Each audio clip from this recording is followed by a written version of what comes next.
Hey, hi everyone. I am talking today with Rory Kane. Rory and I have known each other for a few years now. We work together at Limplum, and Rory today is a growth expert, a growth acceleration expert that helps companies and brands, specifically that are mobile first, to really figure out the best way to do their engagement and to make sure that their users are properly onboarded, properly engaged, that loyalty is happening, that things are done the right way. Rory, I'm gonna give you here, a minute to introduce yourself, and then we can kind of go into the meat of things. Yeah, Vasil, thanks so much for having me on. I'm excited to have this chat with you and actually have you hit record. I know we've had a lot of these types of conversations over the years, and it's exciting to document it. I hope that some of the folks that are looking to build for growth or looking to deliver more contextual experiences can benefit from our talk today. Yep. As you referenced, I effectively my passion lies with working with brands to help them really establish a relationship with their customers. Mobile is a very specific channel, and a lot of the tooling and a lot of the practices around lifecycle marketing or marketing in general really just have not really been addressing mobile and how it's different is something I'm really looking forward to chatting with you about today. Yeah, I mean, obviously, the conversation now is very different. We are all of a sudden in this crisis mode with global pandemic. People are stuck at homes everywhere around the world, and we're seeing some very interesting trends in different verticals. But what are you seeing? What do you think is important for people to kind of really not take for granted? Everyone is looking at what data is coming from Uptopia and App Annie and everybody else, but what do you think people really need to concentrate in right now? It's a great question. What I think is happening is that people are forced to really take a very hard look at products that they're delivering and overall experiences that they're delivering to consumers. We've all received dozens of emails from CEOs of different brands that we might have purchased from or might have signed up for a newsletter at some point, or if it's a B2B company, we probably didn't actually opt in for anything, but we definitely heard from the CEO of a few B2B companies. And uh, outside of that, I think people are really trying to trying to deliver experiences that are contextual for their customers. And we've seen a lot of different emails and different messages coming from brands that are doing it right. And those brands are not really trying to sell you anything, just trying to add value as they can. Everyone's living in kind of an uncomfortable state right now, and I think for the most part, it's been really nice to see that almost all brands are really taking communication seriously through this time. Um, Do you think though? I mean, some brands are, and you and I talked about this a couple of days ago. Some brands are being careful, and this is kind of where I put this into three different buckets, right? Useful, helpful, and essential. We've seen a lot of useful and helpful, but can you think of brands that are really being essential, the way they engage their users and think about the user experience? You and I, talked specifically about what is the user experience and how are apps built to be useful, helpful, and essential. Yeah, so when I reference it, I think all brands are focusing and trying to be contextual to some degree. I'm really just giving them a lower bar by saying that I'm not getting a ton of just life cycle campaigns that were set and forget at one point in time. I do get some if I had recently signed up for a service, although I think brands are really being more careful about just leaving automated marketing programs running on in not Autopilot. really. Um, yeah, exactly. But to your point, I don't really see many that are standing out. I think Chipotle does a good job. They're describing their cleaning practices. They're describing how they can get food to you, and that there's a lot of convenience there. They're still doing some promotions to help entice you to order delivery or come in for pickup. Things like your free guac or whatnot. But that's helpful. I wouldn't say that's near essential. Some of the travel companies that we all know are struggling are sending messages that are almost just saying, "Hey, we're here for you," whether that's Avis or Enterprise rental car, or not hotels. The majority of those are closed down for business. Airlines are trying to get you to think about booking your next trip, which is going to be at this point months down the line. But I can't really think of any messaging that really reaches that essential state that you described. Today I actually received one email, literally, I'm looking right now, 37 minutes ago, from Blue Shield of California.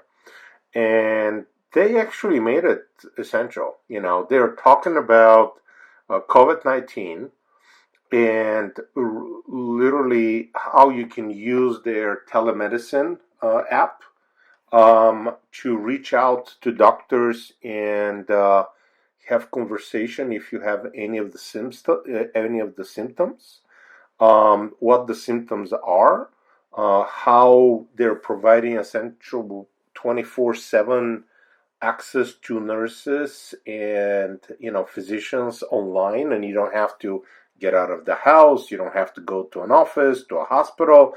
To me, this is probably one of the most essential communications I have seen myself, um, which is very timely, very relevant, and it can save lives and help everybody else. Absolutely. And now that now that you bring up healthcare, I think of healthcare kind of on a different track. Although that's a great point. I think that it's really important for everyone to understand that telemedicine is available, and I think we're fortunate in the Bay Area and in California as a whole to have a lot of different service providers that have these practices in place, even if they weren't really designed for the scale in which they're receiving requests today. But there's also another one. So my wife is 8 months pregnant. So Yeah. as we are home right now in a one bedroom apartment and just kind of working together in a smaller space here in San Francisco. With a We dog. all With a Yeah, dog. with the dog, of course. Yeah, the dog keeps us entertained and definitely makes her appearances on different Zoom calls for either my wife or myself.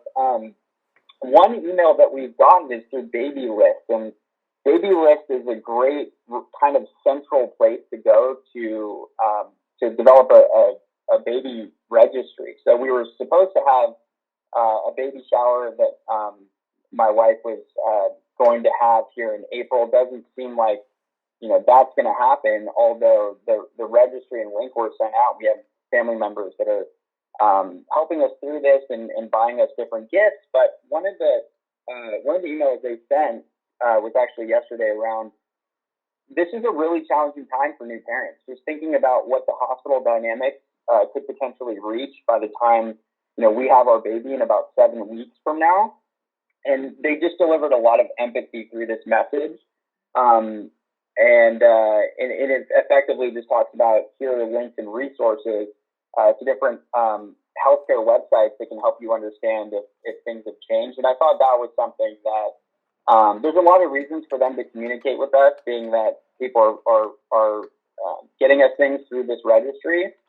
but they're really refraining from reaching out until there is something that they can deliver that adds value. So that's another good example. Yeah, yeah. No, I mean, and this is, I think the different messages that people understanding their customers, and what is happening with them, and being able to personalize the messages is very important.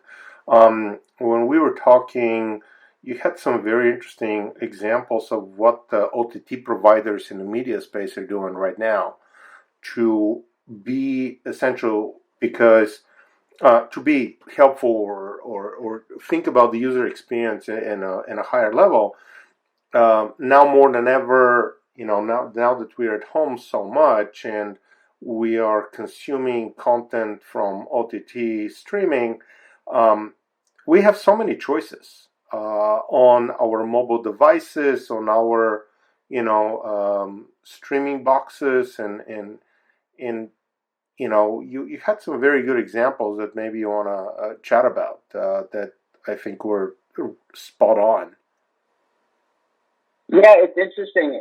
There was an article from Reuters today that is just highlighting that people are at home and they are watching TV.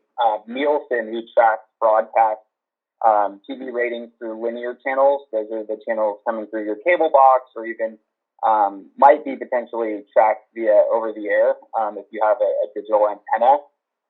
It roughly says that a lot of these shows at this point in the season are seeing 21% increases either from a month ago or even from a week ago. And people are definitely binging more content. HBO Now releases a statistic that's referenced in this Reuters article that binge streaming is up 40% in the last month. We're spending a lot more time at home. We don't really have many outlets. I'm sure a lot of us are reading and trying to be as productive as possible, but it's also a great opportunity for us to kind of detach from the reality that we're surrounded by today. So, as you would think, content consumption is definitely up. And I think what you're referring to, Vasil, is that we've talked through just some of the ways that I really feel that a lot of these media brands are missing the mark. And I Yep. don't necessarily blame them, since direct to consumer isn't really embedded in their DNA. They're content companies at the end of the day. They compete with other content companies for content. That's where the vast majority of their spend is happening. To give you an example, there, Netflix in 2019, their budget for content was $12 billion. Yeah. That's up 18% or so. But then, if you even go back 5 years ago, 4 or 5 years ago, their spend on content was $1 billion. So companies are really investing. There were 532 new scripted TV shows released in 2019. We have so many shows to watch. I can't keep up. I mean, there's so many that I still haven't even started. And I think one of the real opportunities for brands that are more traditional, like a media organization, that is that the core demographic that their advertisers are trying to reach, or the more sophisticated end user and customer that is not watching linear TV because they don't want to spend an exorbitant amount of time sifting through commercials and possibly not timing their shows appropriately. That mobile is where they're really evaluating different services. And, it costs on average just over $3 to get somebody to download your app. And it costs about 10 times more to get them to acquire a paying subscriber of anything. Yep. So mobile is really kind of where the battle is taking place as it relates to what some are deeming as streaming wars, or the competition for attention.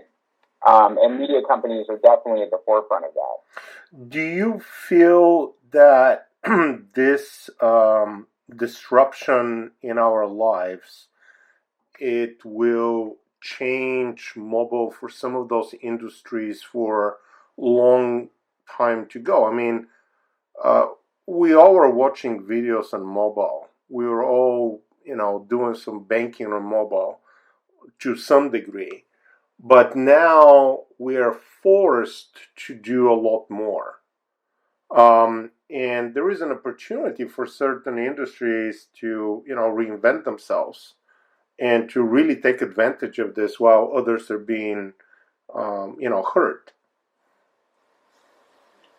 Yeah, I mean, so the companies that were prepared and had some of the right tooling in place, whether it was components of the modern growth stack, like behavioral analytics, customer data platform, a mobile first marketing automation platform, those companies are definitely in a space where they're more prepared to take advantage and respond to this increased demand for mobile apps that are both helpful, useful and essential. And right now, I think if we think about industries, utility apps are ones that I think are universally essential for us, and we might not even think of those as essential tools and services. Although all of my banking is done through the mobile app Yep. for both Chase and Wells Fargo, where I'm a customer. I do not access the app very frequently at all, but it's definitely, those are two apps that will always be on my phone, and I'll always be considered a monthly active user of those mobile apps. However, when I look at the media apps, I'll give you a good example here. So with HBO Now, their binge streaming is up 40%. I'm definitely one of those binge streamers in the past month, just catching up on different shows and streaming a lot of their content. I actually migrated from the HBO Now experience, which I subscribed directly to HBO, and recently migrated over to Apple TV Plus as HBO is a channels partner. And the reason for that is that Apple TV really understands, and if you've ever subscribed to anything Apple does, it's just the most frictionless experience Yep. out there. Whether it's signing up for Apple Music, whether it's signing up for a family plan if you're already a subscriber to Apple Music, or Apple TV Plus is no exception. They give you a 1-year free trial, which really gives you no reason not to at least experience what the app provides and some of the content that they're delivering. Yep. Although the thing that they also do is now all of the fumbling around I'm doing, thinking about where are these channels, where can I watch these shows, is all now unified in a single experience that was, for the most part, pretty seamless to get from my mobile phone to my Fire TV, which is in my living room. And that's really where we're going to consume content. So when I think about mobile and how behavior is changing, the companies that are prepared to address users and become really reduce friction in all ways are the ones that are going to be able to capitalize initially. Although I think ultimately it's going to force all of these brands and have teams in the product development side and the marketing side and the app developers themselves all kind of align around delivering these experiences, which I think is fundamentally broken in a lot of traditional industries today, media included. I think retail has come a long way, although they can still get a lot better as it relates to context for their customers, where we're not necessarily incentivized by a 40% off sale. I think that's not going to get you the clicks that it would have 3 or 4 years ago. Yeah, I mean, those are very, very good points, Rory. And, I think for many younger people, the only screens that they have, and I'm not only talking about the US now, but all around the world, is their mobile phone or their laptop, more and more. I know my daughter and my son don't have a TV, and they, are using my, logins for Netflix and Amazon to watch their movies. And there is definitely this shift from buying those and paying for $200 a month cable to only buying the shows and channels that you really care about for a few dollars a month is going to change the entire industry. And the ones that, like you said, that have the CDP, that have the automation tools, that have the knowledge of how to look at data and understand it and act on it, are going to be the big winners now. And they may, some may not make it. That they're smaller companies because there's so many choices right now.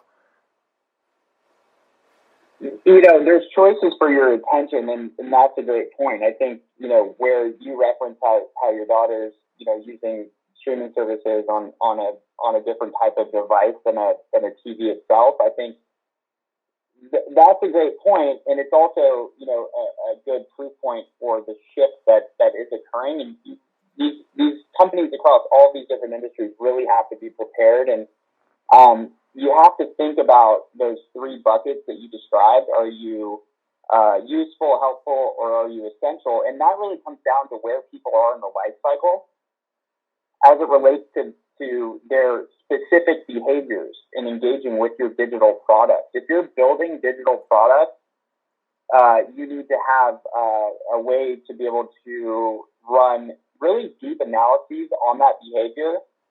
Do so very quickly to get those questions answered. Make sure you're building the roadmap to really service your customers and prioritize the right features, prioritize the right design.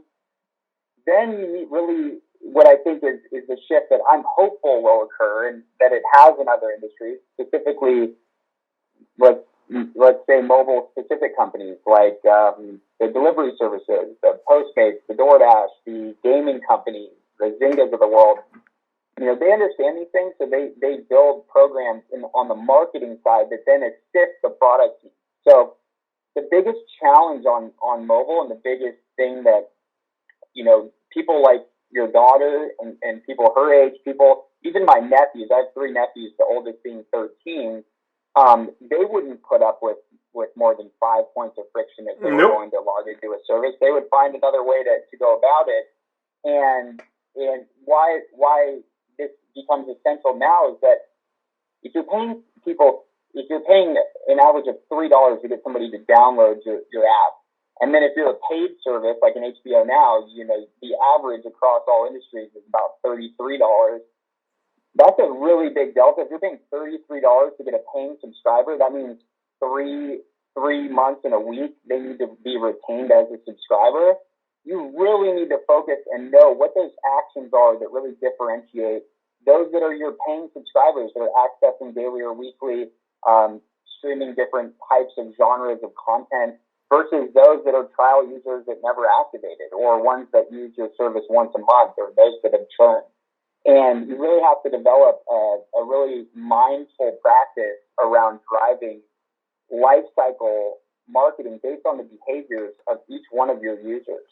And that's what makes mobile very different, and that's the challenge that is really facing marketers, as well as just all different types of teams. I think one thing that the team at Amplitude always talks about, where I worked for quite some time, is that building for growth is in customer lifetime value is a team sport. And I think we really have to start thinking about these experiences as something that needs to be developed from the top down for every organization. So that's the big fight that I'm taking on, and that's something that I think we'll see more and more of, and it's pretty exciting as a consumer. Now, when we look at the digital platforms out there, I think the cool thing about mobile is that there is plenty of data. There is no excuses there, where some of the people that are just on the web have, and that data is richer and more powerful than other data. And what is your take on companies that have the data but are not really utilizing it, or are not utilizing it enough? I mean, now more than ever before, they have to, right? And even if they don't have the skill set, there are companies that can help them with that.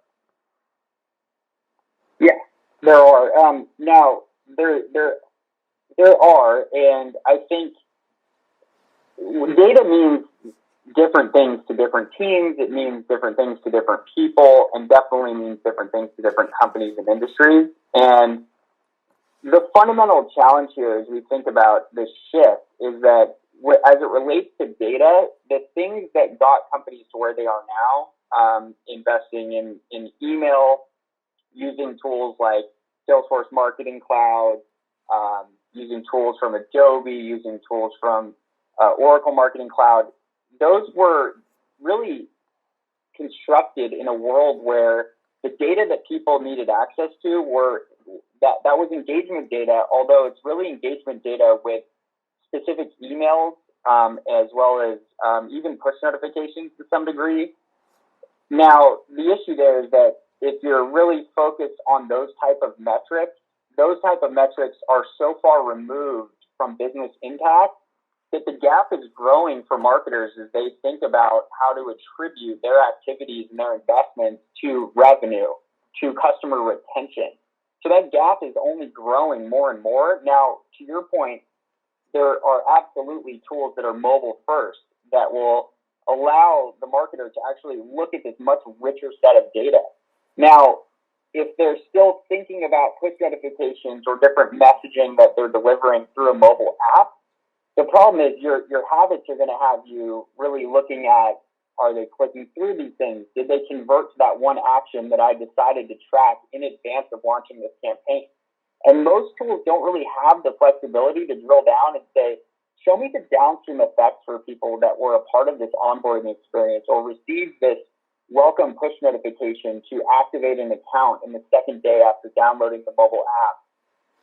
What does retention look like for the group that engaged with that notification beyond just converting to an activated user? Looking back in 60 days and saying, what is retention like for those that had push enabled versus those who didn't? How can we think about getting people to opt in now that they're using the app? Maybe they didn't know what they were going to opt in for before they knew they liked the app or not when they initially downloaded it. There are a lot of things that are just very specific to mobile that I think habitually are a challenge for a lot of teams today. Yeah. No, I mean, you're right to point this out because I have too many apps on my phone, and it's especially when you look at I was looking, in fact, all my travel apps for the different airlines, and there is such a big difference between small brands, big brands, international brands versus U.S. only brands. To what level and how they enable everything from looking at your account to adding a mobile wallet with QR code for your boarding pass. And it just blows me away that in today's world, there is such a big difference between how brands are addressing this. And you can almost think, and there is a correlation between the good apps and the good flying experience that you're going to get afterwards. Whether you're flying with Cathay Pacific across the ocean, or if you're flying with, Southwest, and you can't even figure out where the mobile pass is, and there is like literally 5 steps to get to it and to download it, and even if you can figure it out. But we were looking at another thing, and I mentioned this now in a couple of my podcasts, and I think it's very, very important, and I think I want to talk about it again, and that is some of the big brands. Amazon is right now literally trying very hard, and I think they're doing an amazing job to make the user experience very, very personalized. They are suggesting the right products that people really care about right now. They are putting messages about social distancing and how deliveries are done and what they're doing about it. Where brands like Target, Walmart, and others, I think, are completely missing the boat still there. And especially Target, they had some empathy messages about what they were doing and how they're helping, which is great. Really, really good stuff. But then the user experience was, there were, suggestions for chairs and redoing my living room and, baby toys. It seems Yeah. like they're not even trying.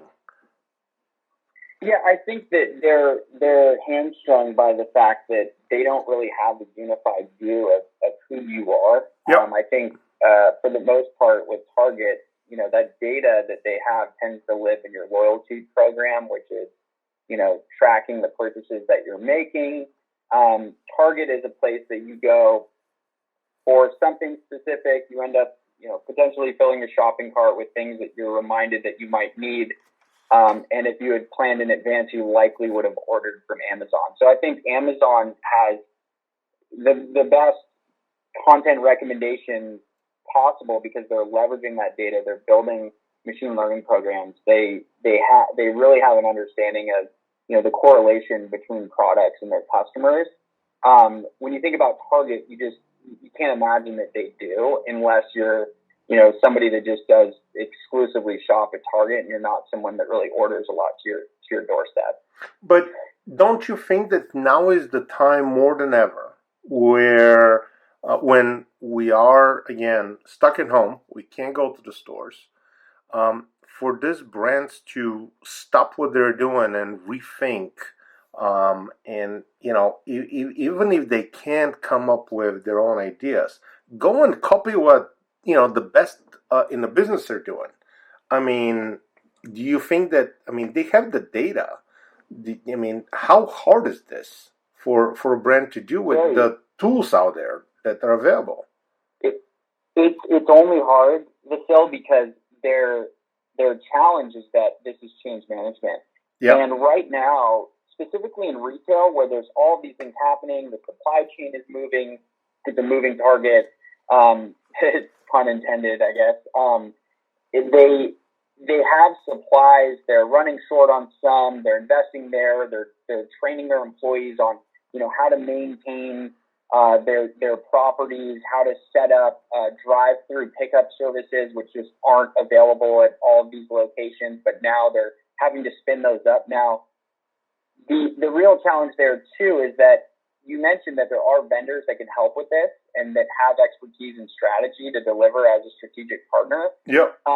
The problem is there's not that many that focus exclusively on strategy unless you want to invest in a McKinsey, for example, and that's definitely a longer term engagement. And potentially they'll teach a company like, let's say, Target to implement agile methodology, how to move teams and sit them in different places within an office. Now we're not even in that environment now. Everyone's working from home. And I also think that there's certain fundamental things around experience that they should be investing in. They just don't have enough people in-house, at least enough people in-house with authority that can actually drive some of this change and implement some of these programs when they're moving 100 miles an hour. Yeah. So I do understand where an organization like Target might be challenged to be reacting as much as they are today with this entire pandemic on their hands. Although, to your point, it's absolutely the right time to do different things. I think to have empathy for your customers, it's one thing around messaging, like we kicked this conversation off with. I think messaging is a great start. Just branding as a whole. I think there's another example that I haven't seen firsthand, but one that was recommended to me was from North Face.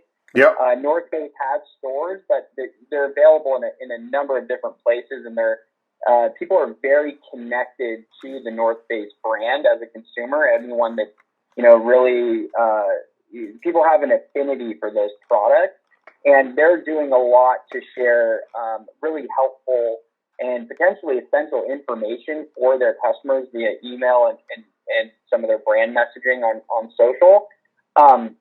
Now, where we talk about experience, it's definitely the time to take that a step further and start to think about, where are my customers? How can I become an essential part of their lives? And that really requires you, even if your mobile app, for example, doesn't necessarily unlock everything that your desktop site does, and definitely doesn't unlock everything that's available within the store environment. It's a way for you to really understand your customers more. There's a lot more data that's funneled through the mobile app experience. And then also there's ways for you to really build a relationship, and the checkout service would be a lot better. But for you or I to think about downloading Target's app right now in this climate, when we know they probably don't even have the products that we're looking for, potentially they don't have any toilet paper like everyone else. What's the incentive for me to download the app experience? So you need to really start with, if we're going to acquire users for $3+ and if they're a subscriber of a service like HBO Now, for example, and they're going to be an average, let's just use that benchmark, $33, what's the incentive for me to become a subscriber? Now, I can watch HBO in a lot of different places. What's my incentive to have them own that relationship? What's my incentive to have Target's mobile app on my phone? Right now, I can't think of one. Well, I'll tell you what I was doing. I'll tell you what I was doing. My daughter at 6:00 in the morning last week jumped in her car and went to a store trying to look for toilet paper down in Santa Barbara. And I opened the app and I was changing the location and looking for where is toilet paper in the Target stores. And the funny thing is, it first was showing me there was inventory and their stores were opening at 7:00. And right before 7:00, when she got to the store and there was a huge line outside, the inventory disappeared. So that's a whole other issue about, real-time updates of inventory and everything else. But I was literally looking for toilet paper and trying to, talking to my daughter on the phone at the same time and telling her where to go because she couldn't find any. And it took her like half a day to find some over there, but it was... Yeah, she's not alone. I think a lot of people, especially in cities like San Francisco, cities like Oakland where you live, I think they're just... people are hoarding. I don't know who has the space to start hoarding anything, but I'm sure people make... I know for a fact people make 10 times more than what my wife and I make together, although there's still just not a ton of space here, but people are making those panic decisions, and it's affecting all of us. We have to be more conscious of that. But to your point, I did the same thing. I looked at all the stores for different products that I knew Safeway was sold out of. I knew others just didn't have available. And I went to Target because I went early. I thought perhaps, they stock overnight and there's things available. It was a complete ghost town. You couldn't get nearly anything that you went there for. And on the app experience, they would even show that they had it, and you go through a checkout to try to do a pickup order, and then they'd email you after you make the purchase to tell you that it's no longer in store. Well, so there's no real incentive from my perspective. But I get that there is no incentive for that part, but I think on the other hand there is opportunity where if you want these customers to be loyal to you even in the future, you could send them a push notification, send them an SMS and say, you know what, we got a limited stock in this store, in this location. It opens at 7:00 in the morning. There may be enough there will be limits for so many you can get. You could try to do something like that. Or let people know that the store is going to be open between 7 and 9 for elderly people, and I think there is opportunity, but maybe you're right. They don't really care about it too much because they're dealing with the shortages and everything else. But I think this is where brands will shine that are taking this seriously, and people will go back to those brands with the ones that are taking an extra step to help their customers and their users with essential information that is going to make their life easier and better down the road. Yeah, there's absolutely opportunity. I think if I were Target, the number one thing I would do is I'd really push the mobile app experience and use the context that it is the best companion to help you secure the items that you're looking for as it relates to ordering ahead, as it relates to clearing out of stores and doing a pickup instead of walking next to people aisle by aisle. Yep. As well as be able to set notifications for when things are back in stock. Yep. And also, I would really leverage the location feature and do something in the pre-permission prompt before they see that OS prompt which has no context. And if they say no, you have to send them back to the settings menu, which is a whole other point of friction that will, a lot of people will drop out of that particular action. So when you have context there that explains things like, allow us to track your location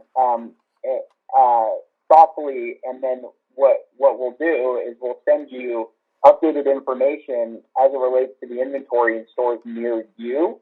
Now that's a pretty compelling story. There's an incentive there for a user to opt in to location tracking, which is becoming, I think, more difficult as a whole, especially to allow tracking all the time on iOS.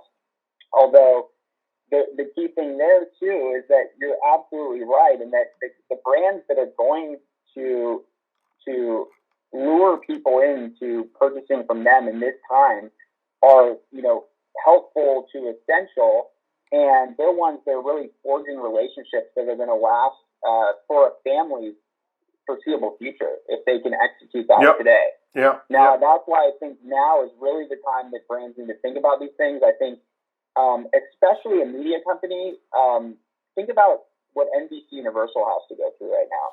Now, they're launching a streaming service in Q4 of this year, maybe earlier, just the later half of this year.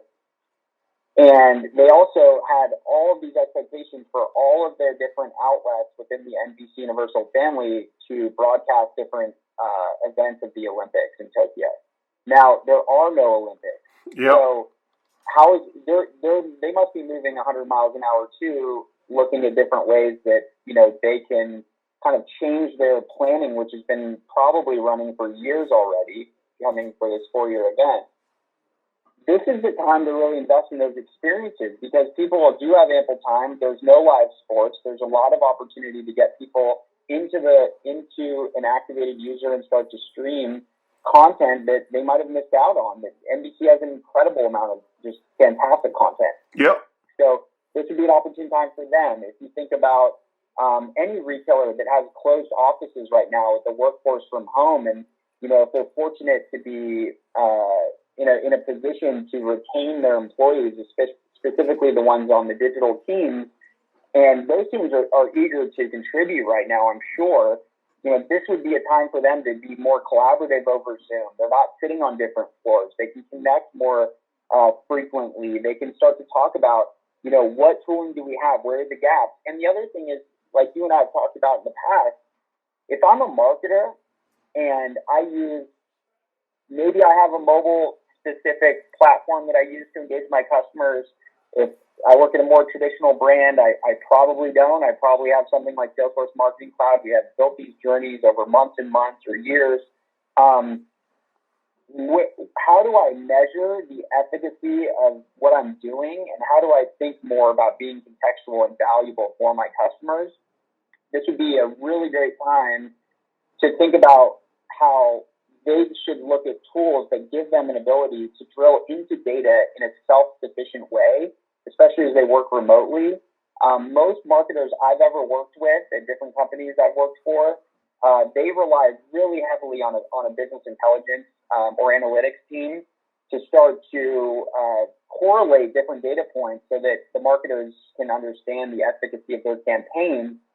And today, with mobile and where users are making decisions in 180 seconds or less, that's why retention is such a problem for people that are marketing through the mobile app channel.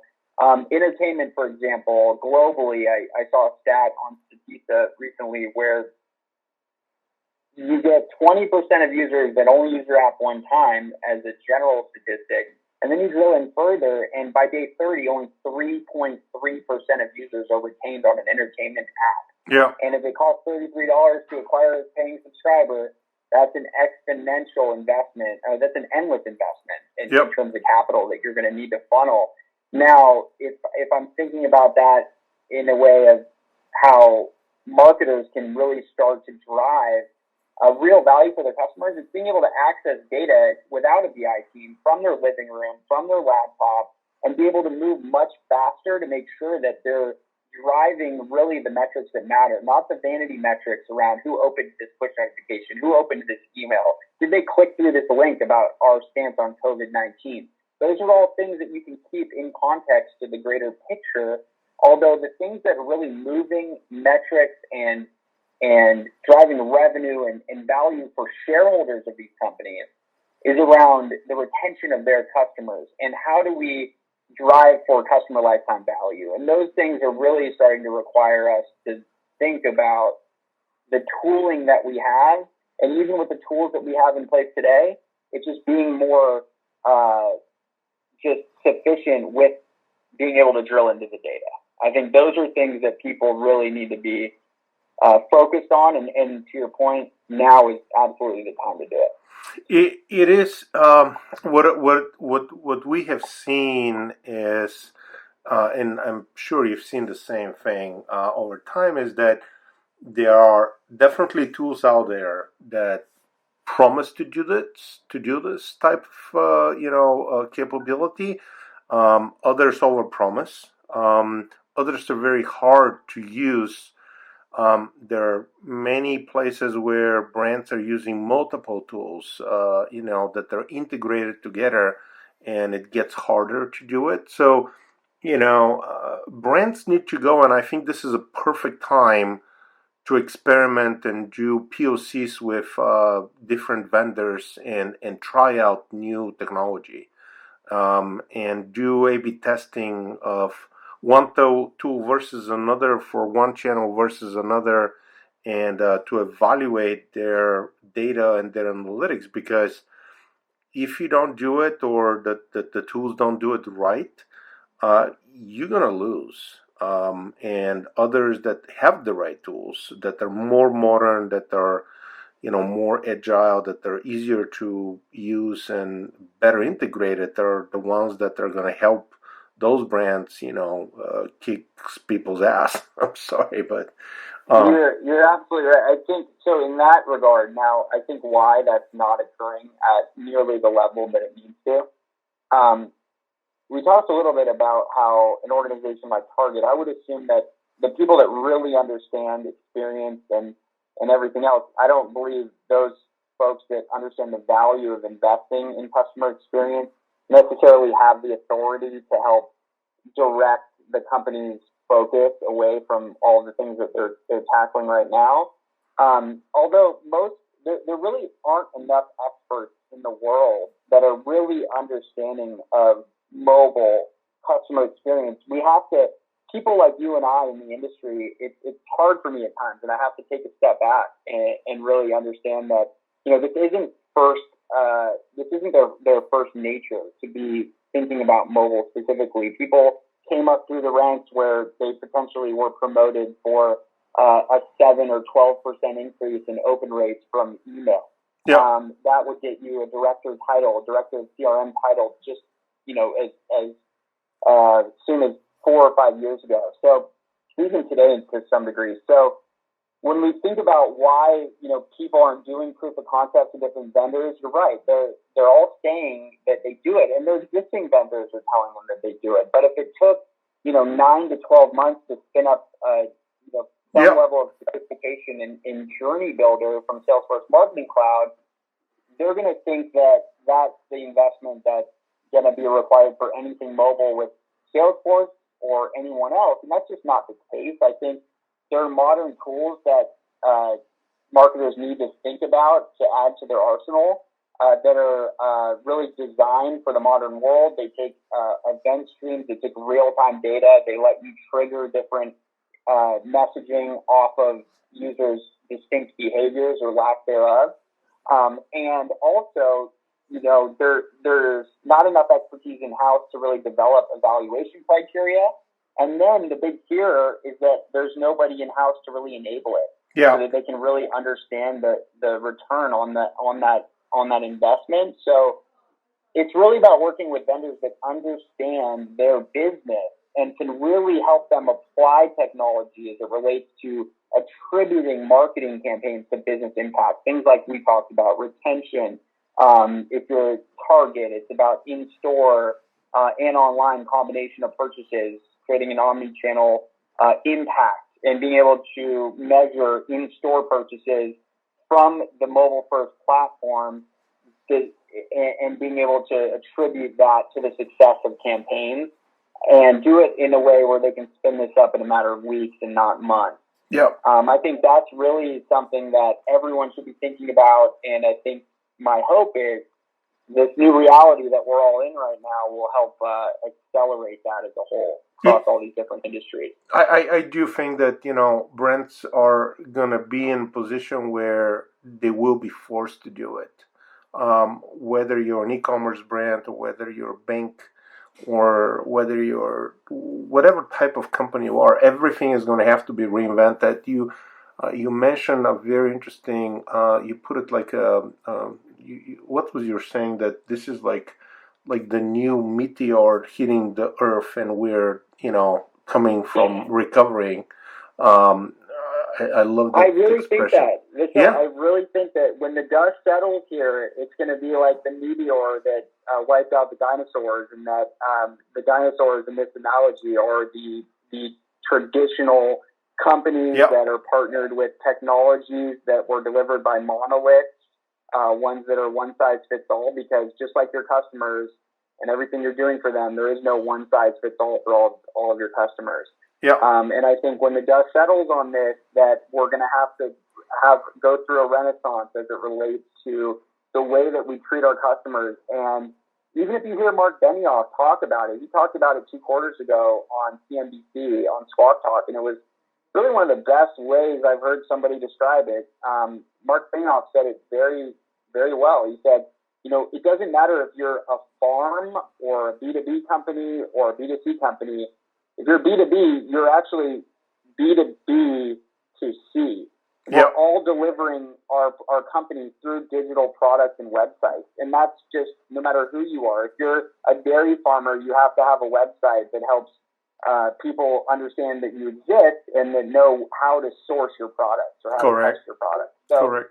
We're all going to have to invest in experience. And on top of that, if 85% of all time spent is spent in the top 5 apps, and as you guessed, those are predominantly social apps, we're all competing for attention here.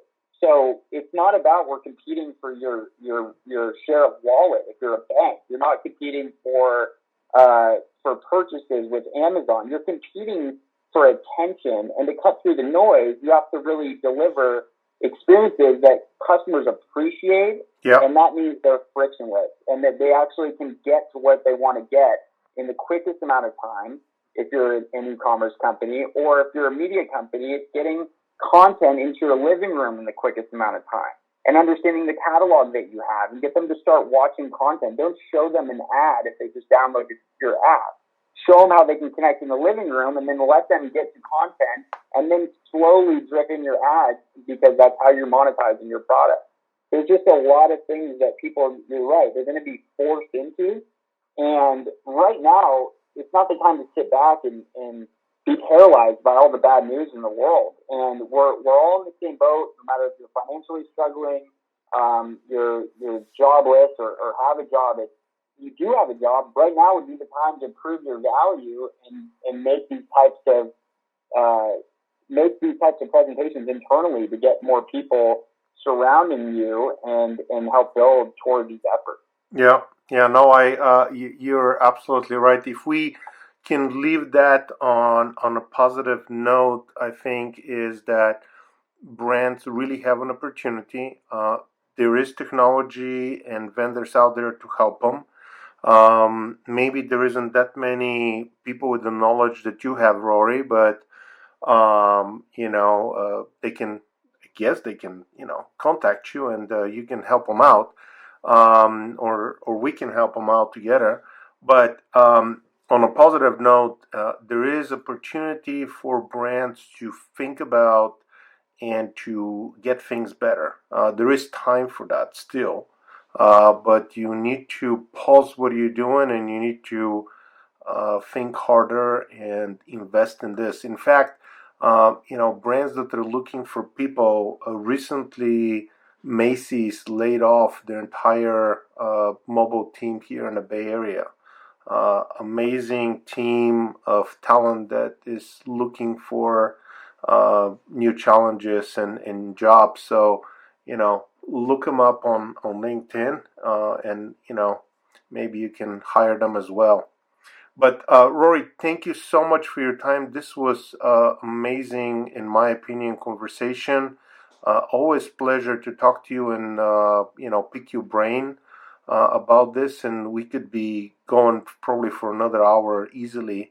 But let's keep this short today, just for an hour, and maybe we'll do another podcast next week. And because things are moving so fast and changes are happening at such a rapid rate that next week we may have to talk about something completely different. But really, thank you so much. If people need to get in touch with you and ask you questions, what is the best way? LinkedIn, Rory Kane.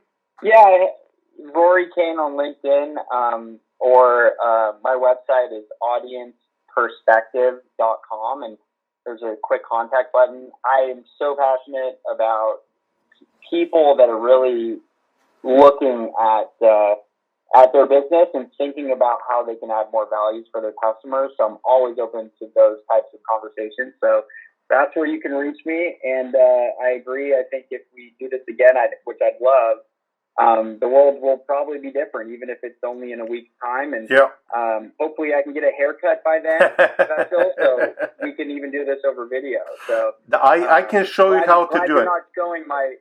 I'm glad you're not showing me today. I'll yeah. Well, Rory, all the best for you, to you and your wife and your puppy. Stay safe, and we'll do definitely more of this. And I will be tagging Rory and his company here in a post in LinkedIn and on Twitter. And thank you for listening, guys. And if you have any questions, reach out to Rory or myself and our team, and we're happy to share our experience and knowledge and ideas with you. And be safe. Stay home. Stay home.